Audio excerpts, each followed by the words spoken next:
ये बात बहुत जरूरी है। जो लोग ये कहते हैं भगवान बिहारी जी ने इतनी शादियां क्यों की, उसका कारण सुन लो।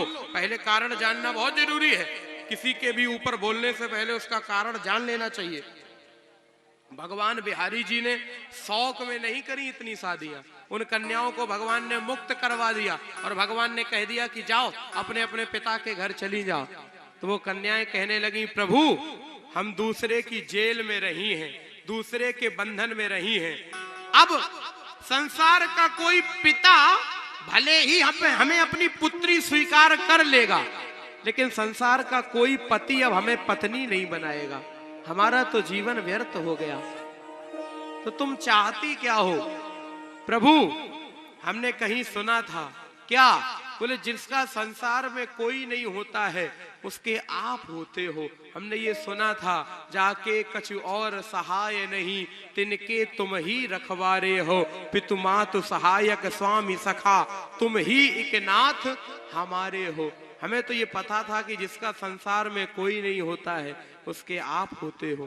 तो तुम चाहती क्या हो? बोले हम तो आपको ही पति बनाना चाहती हैं। आप तो सारे संसार के पति हो। आप तो पतिर्पति धियाम पति, सर्व जगन्नाथ पति, आप तो सबके पति हो। तो आज उन 16,000 कन्याओं ने एक एक माला सबने भगवान बिहारी जी को पहना दी। तो 16,100 रानियां हो गई और 8 पटरानियां हो गई। तो कितनी हो गई बोलो भैया? 16,108। फिर भागवत जी कह रही है, तासाम 10-10 पुत्राणाम कृष्णस्त्रीणाम पुरोदितः।